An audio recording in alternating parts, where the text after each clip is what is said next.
Hello ladies and gentlemen, welcome to 3 Wide. The NASCAR Monster Energy Cup Series was at ISM Raceway in Phoenix. Overall, an okay race with a sad ending, a deflated feeling, and when Kevin Harvick wins again for the third straight time, he keeps smacking his windshield thinking that people thought that's the reason he won. Now on to the 3 bad things that came out of Phoenix. Number 1, Chevy's wasted potential. Going into this week, Chevy's been on the rocks recently with not many of their cars finishing in the top 10. As we look to qualifying, there were 3 Chevys in the top 5, 4 Chevys in the top 10 overall, and 5 in the top 11, with Kyle Larson in 2nd, Chase Elliott in 3rd, and Alex Bowman in 4th, Jamie McMurray in 8th, and William Byron in 11th. This gave many Chevy fans hope going into the race this week that maybe they could put the end to Kevin Harvick or that week at Phoenix. But that did not come to fruition, as Chase Elliott was the only Chevy in the top 3, with Newman in 11th, Byron in 12th, Bowman in 13th, and Jimmy Johnson in 14th. Kyle Larson, who has been the best Chevy in most weeks,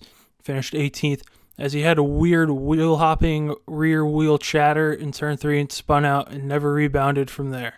Number 2, Penske was lost this weekend. As we heard in the last video, Penske did not have a good day in the IndyCar Series, and the Cup Series wasn't better. With Brad Keselowski finishing 15th with doing a bunch of weird pit strategy 2-tire calls not panning out, Ryan Blaney finishing 16th and not being a factor all day, and Joey Logano finishing 19th after having a run-in with Trevor Bayne. Penske has recently been not doing the best at Phoenix. With this week, will this be a step back for them when they go to California, or is this just a blip on their radar going into California next week? And Number 3, the deflated ending. As we saw many people try strategies such as Brad Keselowski and Ryan Newman to try to get the win, or people with just good cars like Denny Hamlin, Kyle Busch, and Chase Elliott to put an end to Kevin Harvick after the last round of pit stops and Kevin Harvick getting by Chase Elliott and Kyle Busch looking like he couldn't get him. It was another sad ending when Kevin Harvick runs away with that at the end after a great day of racing. The only potential for a Harvick loss could have been if there was a caution with the late race where tires probably wouldn't have played an impact like we saw last year with Newman winning the first race. Now on to California. Will anyone stand in Harvick's way for a potential four-peat?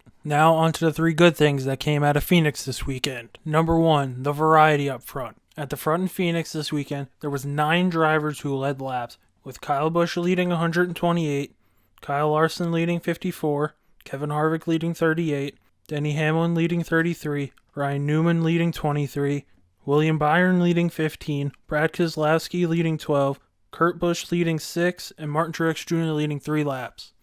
There was even some guys who were up there but didn't lead laps, such as Clint Bowyer and Chase Elliott. Overall, a good day for front variety this weekend at Phoenix. Number 2, strategy worked for a short bit. After Atlanta and Vegas, where tires were king, this week, 2 tires worked for a short amount of time.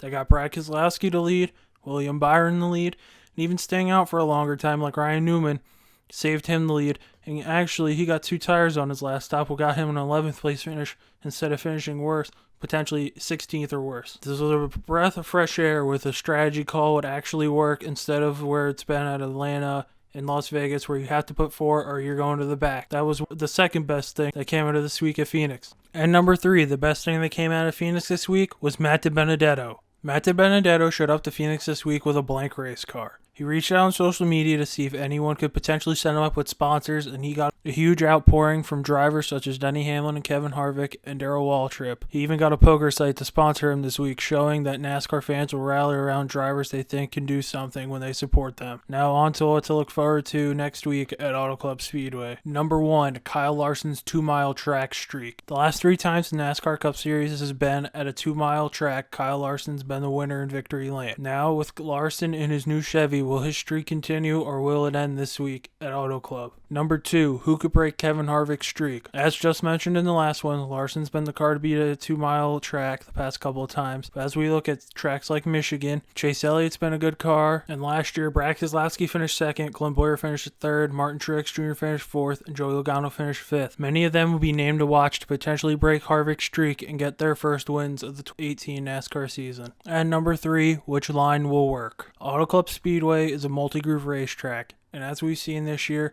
many of the tracks we thought would be multi-line didn't pan out as such, as one line was more the predominant line, where you run against the wall to all the way below the apron. I wonder which line will prevail this week at Auto Club and potentially get the win for that driver. That'll do it for 3 Wide this week. Thanks for watching.